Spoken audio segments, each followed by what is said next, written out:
Hello नमस्कार साथियों, पारा मेडिकल का नंबर 1 चैनल बायो वर्ल्ड आपका हार्दिक स्वागत करता है। दोस्तों, आज हम लोग फिल इन द ब्लैंक्स पढ़ेंगे। इसमें 4 ऑप्शंस रहते हैं, 4 या 5 ऑप्शंस रहते हैं, जिसमें कि एक ऑप्शन इसका सही मीनिंग बनता है। ठीक है दोस्तों, यहाँ पे एक सेंटेंस रहता है, सेंटेंस के अनुसार उसका क्या आंसर बनेगा उस ऑप्शंस को हम लोग चुनते हैं। तो हम लोग चलते हैं क्वेश्चंस की तरफ। क्वेश्चंस पहला है दोस्तों, she is tall her age. अब इसके अनुसार इसका क्या ऑप्शन सही होगा? She is tall at her age, या ऑफ हर एज, या फॉर हर एज, ऑन या विथ। तो यहाँ पे सेंटेंस का अर्थ है सी इज़ टॉल, वह लंबी है, हर एज मतलब जितना एज के अनुसार वो लंबी है। तो इसका टॉल फोर मतलब होता है दोस्तों एज के अनुसार लंबा दिखना। ठीक है दोस्तों, तो यहाँ पे 4 इसका राइट आंसर बनेगा। She is tall for her age, वह अपने एज से अधिक लंबी है। तो इस तरह से यहाँ पे ऑप्शन नंबर सी इसका राइट आंसर है। अब हम लोग नेक्स्ट क्वेश्चन देखते हैं। सेकेंड नंबर क्वेश्चन है दोस्तों, आई शा of sheep grazing in the field. हम लोग ने शीप देखा grazing in the field, field में चरते हुए। ठीक है दोस्तों, ग्रेजिंग मतलब होता है घास चरना। तो यहाँ पे ऑप्शन दिया हुआ है ग्रुप, हर्ड, पैक, बल्क और फ्लॉक। तो हम लोग कलेक्टिव नाउन्स में पढ़े हैं, शीप का कलेक्टिव नाउन होता है फ्लॉक। शीप के समूह को हम लोग फ्लॉक बोलते हैं। तो इस तरह से आई शा ए फ्लॉक ऑफ शीप, शीप के झुंड को देखा ग्रेजिंग इन द फील्ड। तो यहाँ पे फ्लॉक इसका राइट आंसर बनेगा। I saw a flock of sheep grazing in the field. तो ऑप्शन नंबर ई इसका राइट आंसर है। अब हम लोग 3 नंबर क्वेश्चन देखते हैं। 3 नंबर क्वेश्चन है दोस्तों, the greater is the size of more does it cost because the price on size. The greater is size मतलब जितना लंबा उसका साइज होता है, the more does it cost उतना ही ज़्यादा इसका कॉस्ट है। Because the price blank on size, तो इसके अनुसार इसका क्या फिल हम कर सकते हैं? Rest on size, counts on size, depends on size, reckons और डिवेल्स। तो यहाँ पे सेंटेंस के अनुसार दोस्तों द ग्रेटर इज साइज, जितना लंबी इसका साइज है, the more does it cost उतना ही ज़्यादा इसका कॉस्ट है। Because the price depends on size, क्योंकि साइज के अनुसार इसका प्राइस है, इसलिए डिपेंड करता है साइज पे। तो इसका राइट आंसर डिपेंड बनेगा, जो कि ऑप्शन नंबर सी में है। तो the greater is size, the more does it cost because the price depend on size. तो ऑप्शन सी इसका राइट आंसर बनेगा। ठीक है दोस्तों, अब हम लोग क्वेश्चन नंबर 4 देखते हैं। फिल इन द ब्लैंक्स पारा मेडिकल एग्जाम में 2 से 3 आते हैं दोस्तों, बस हम लोग को ऑप्शन के अनुसार उसको भरना रहता है। ये एग्ज़ाम के दृष्टि से बहुत ही इम्पोर्टेंट है। ठीक है, अब हम लोग क्वेश्चन नंबर 4 देखते हैं। क्वेश्चन नंबर 4 में है, we should fight the enemy. हम लोग इनेमी से शत्रु, एनेमी में होता है शत्रु, शत्रु से फाइट, हमें शत्रु से फाइट करना चाहिए। And drive him out of the country, और उन्हें अपने देश से बाहर कर देना चाहिए। तो वी शुड हम लोग को चाहिए फाइट द एनेमी, एनेमी से फाइट करना, and drive out of the country. तो यहाँ पे एडम्स है एक टूथ एंड नेल, जिसका मतलब होता है कि बुरी तरह से उन लोगों को मारना, पीटना या उनसे लड़ाई करना। ठीक है दोस्तों, तो we should fight the enemy tooth and nail, ये एक एडम्स है। By tooth and nail, with tooth and nail, root and branch, tooth and nail. तो यहाँ पे इसका राइट आंसर बनेगा, इसमें ऑफ लगा दिया है, तो यहाँ पे सिर्फ टूथ एंड नेल फ्रेज होता है। टूथ एंड नेल का ही मतलब हो जाता है कि बुरी तरह से। तो ऑप्शन ई इसका राइट आंसर बनेगा। इसके साथ कोई भी प्रीपोजिशन नहीं लगेगा, सारा में प्रीपोजिशन लगा दिया, इस वजह से ये सब इसका राइट आंसर नहीं बनेगा। We should fight the enemy tooth and nail the drive him out of the country. So इसका option number E right answer बनेगा। ठीक है दोस्तों, अब चलते हैं क्वेश्चन नंबर 5 की तरफ। क्वेश्चन नंबर 5 में है, he is going to remain here you come. He is going to remain, he is going to remain, वह तब बाहर जाएगा, वेयर टिल यू कम, जब तक आप वापस नहीं आओगे तब तक वो बाहर नहीं जाएगा। टिल का हिंदी होता है कि जब तक और तब तक। तो यहाँ पे हिंदी इसका सेंस बन रहा है he is going to remain here, वो यहाँ से तब जाएगा जब यू टिल यू कम, जब तक आप वापस नहीं आओगे। तो यहाँ पे सेंटेंस के अनुसार टिल फिल होगा, इसलिए टिल इसका राइट आंसर बनेगा, ऑप्शन नंबर ए। 6 नंबर क्वेश्चन में है दोस्तों, ही can not pass he work hard. He can not पास, वह तब तक पास नहीं कर सकता जब तक ही वर्क्स हार्ड, तब तक जब तक वह कठिन परिश्रम नहीं करेगा। So long as, so long, unless, without, as soon as.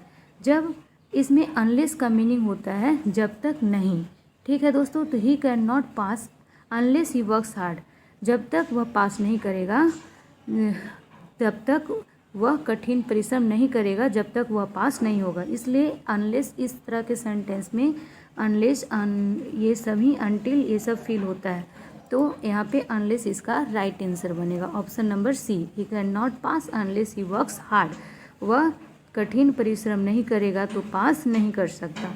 तो अनलेस यहाँ पे इसका राइट आंसर बनेगा, ऑप्शन नंबर सी। अब देखते हैं क्वेश्चन नंबर 7। क्वेश्चन नंबर 7 में है, mister Jagdish is confident his success. Mister Jagdish जो है उन्हें अपने सक्सेस पे पूरा विश्वास है। तो क्या about his success, of his success, for his success, regarding his success, on his success. तो यहाँ पे mister Jagdish is confident of his success. Mister Jagdish को अपने सक्सेस पे पूरा विश्वास है, पूरा भरोसा है। तो सेंटेंस के अनुसार इसका ऑफ यहाँ पे राइट होगा, तो option number B, mister Jagdish is confident of his success. ठीक है दोस्तों, अब देखते हैं क्वेश्चन नंबर 8 को। क्वेश्चन नंबर 8 में है, he persisted doing things in a manner in which he had been doing them. He persisted doing things in a manner, वह किसी भी काम को एक तरीके में करना चाहता है। मैनर मीन्स क्या होता है, तरीका। In which he had been doing them, जब भी वो कोई काम करता है तो वो किसी भी काम को तरीके में करना चाहता है। On doing things, at doing things, about things, in doing things या विथ डूइंग थिंग्स। तो यहाँ पे सेंटेंस के अनुसार he persisted in doing things, कोई भी काम को करने के लिए, in a manner in which he had been doing them, तब वो कोई भी काम करता है जब तक वो किसी काम को अपने तरीके से नहीं करता है। तो इसका राइट आंसर बनेगा, यहाँ पे ही परसिस्टेड इन डूइंग होगा। ठीक है दोस्तों, he persisted in doing things in a manner in which he had been doing them. अब चलते हैं क्वेश्चन नंबर 9 की तरफ। क्वेश्चन नंबर 9 में है, ही कंप्लेंड टू द प्रिंसिपल, उसने प्रिंसिपल से कंप्लेन किया, हिज क्लास फेलो, अपने क्लास फेलो के बारे में, हु हैड एब्यूज्ड हिम, जो उसे गाली दिया था। एब्यूज्ड मीन्स होता है गाली देना। तो ही कंप्लेंड टू द प्रिंसिपल, उसने प्रिंसिपल से कंप्लेन किया। तो क्या ऑफ हिज क्लास फेलो, अपने क्लास फेलो का, अगेंस्ट अपने क्लास फेलो के विरुद्ध, for the his class fellow, अपने क्लास फेलो के लिए कंप्लेन किया, अबाउट, फॉर। तो कंप्लेन करना यहाँ पे निगेटिव सेंस है, तो अपने क्लास फेलो के अगेंस्ट कंप्लेन किया, तो यहाँ पे अगेंस्ट ही इसका राइट आंसर बनेगा। ठीक है दोस्तों, तो यहाँ पे he complain to the principal his class against his class fellow who had abused him, तो यहाँ पे अगेंस्ट इसका राइट आंसर है। ठीक है दोस्तों, अब हम लोग देखते हैं क्वेश्चन नंबर 10। यहाँ पे ऑप्शन नंबर बी इसका राइट आंसर था। क्वेश्चन नंबर 10 में है, the majorly people find it hard, बहुत, द मेजरली मीन्स होता है कंजूस, द मेजरली पीपल जो कंजूस लोग होते हैं, find it hard to part any money for charitable purpose, जो कंजूस व्यक्ति होते हैं उन्हें बहुत कठिन लगता है to part any money for, मतलब कि उन्हें चैरिटेबल चीज़ में, पूजा वगैरह में, दान देने में जो पैसा होता है खर्च करने में उन्हें बहुत हार्ड लगता है, कठिन लगता है। तो इसके अनुसार the majorly people find it hard to part from any money with any money, away, of या आउट। यहाँ पे क्या इसका सही सेंस होगा, the majorly people find it hard to part with any for, मतलब किसी भी चैरिटेबल पर्पस के साथ वो उन्हें दान देना अच्छा नहीं लगता है, इसलिए उसे बहुत हार्ड लगता है। तो यहाँ पे विथ इसका फ्रॉम नहीं हो सकता है, ऑफ भी नहीं, अवे, आउट, ये सब से इसका सही अर्थ नहीं निकलेगा। यहाँ पे सिर्फ विथ ही सही है, with any money for charitable purpose. तो ऑप्शन नंबर बी इसका राइट आंसर बनेगा। अब हम लोग देखते हैं क्वेश्चन नंबर 11। क्वेश्चन नंबर 11 में है आई do not like such friend, मैं ऐसे फ्रेंड को लाइक नहीं करता, कम टू मी, जो मेरे पास आए, ओनली फॉर सेल्फिश पर्पस, जो सिर्फ अपने लिए ही, उस अपने काम के लिए मेरे पास आए। सेल्फिश मतलब होता है खुद के लिए, पर्पस मतलब कोई भी reason. I do not like such friend come to me, तो friend who come to me which that as but, तो यहाँ पे इसका सेंटेंस के अनुसार एज हो जाएगा, एज कम टू मी, जो मेरे पास आता है only for selfish purpose. I do not like such friend as come, जो आते हैं to me only for selfish purpose, तो सेंटेंस के अनुसार एज यहाँ पे करेक्ट हो जाएगा। ठीक है दोस्तों, तो ऑप्शन नंबर डी इसका राइट आंसर है क्वेश्चन नंबर 11 का, ऑप्शन नंबर डी। अब हम लोग देखते हैं क्वेश्चन नंबर 12। क्वेश्चन नंबर 12 है दोस्तों, no sooner did he open the door, no sooner और देन का जोड़ा होता है। हम लोग पहले भी क्लास में पढ़े थे, नो सूनर के साथ हमेशा देन आता है। नो सूनर का हिंदी मीनिंग होता है ज्यों ही। No sooner did he open the door, ज्यों ही उसने दरवाज़ा खोला, then cobra was sighted lying just near threshold, त्यों ही कोबरा जो है उसके सामने था, जस्ट नियर थ्रेशोल्ड मतलब दरवाज़ा के सामने। नो सूनर तो यहाँ पे देन ही होगा, नो सूनर के साथ देन आता है। No sooner did the open the door then cobra was sighted lying just near threshold, इसलिए यहाँ पे ऑप्शन नंबर सी इसका राइट आंसर होगा। अब हम लोग क्वेश्चन नंबर 13 देखते हैं। क्वेश्चन नंबर 13 है दोस्तों, scarcely had he reached the station, scarcely और व्हेन का भी जोड़ा होता है। ठीक है दोस्तों, अब इसका हम लोग अर्थ समझ लेते हैं। Scarcely had he reached the station, बहुत मुश्किल से वह स्टेशन पहुंचा ही था। When the train steamed off, train वहाँ से जा चुकी थी। ठीक है दोस्तों, स्कार्सली व्हेन होता है तो यहाँ पे व्हेन ही होगा और इसके अलावा कुछ नहीं हो सकता, इसलिए यहाँ पे व्हेन इसका राइट आंसर बनेगा। Scarcely had he reached the station, वह मुश्किल से स्टेशन पहुंचा ही था। When the train steamed off, train जा चुकी थी।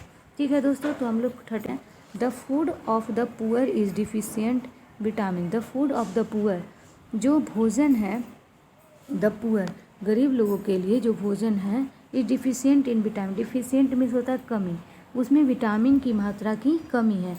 तो यहाँ पे ऑफ विटामिन, विटामिन का, in vitamin, for vitamin, with vitamin या अबाउट विटामिन, तो यहाँ पे इन विटामिन, उसमें विटामिन की मात्रा की कमी है, तो मे का हिंदी यहाँ पे इन बनेगा, इसलिए ऑप्शन नंबर बी यहाँ पे राइट आंसर होगा। ठीक है दोस्तों, the food of the poor is deficient in vitamin, यहाँ पे बी इसका राइट आंसर बनेगा। अब हम लोग 15 नंबर क्वेश्चन देखते हैं। 15 नंबर क्वेश्चन में है, he has applied in when because he is not eligible the post, he is applied, उसने अप्लाई किया इन वेन मतलब होता है व्यर्थ में, उसने व्यर्थ में अप्लाई किया क्योंकि he is not eligible the post, क्योंकि वो उस पोस्ट के लिए एलिजिबल नहीं है। तो यहाँ पे फॉर द पोस्ट होगा, वह इस पोस्ट के लिए एलिजिबल नहीं है, इसलिए यहाँ पे फॉर इसका राइट आंसर बनेगा।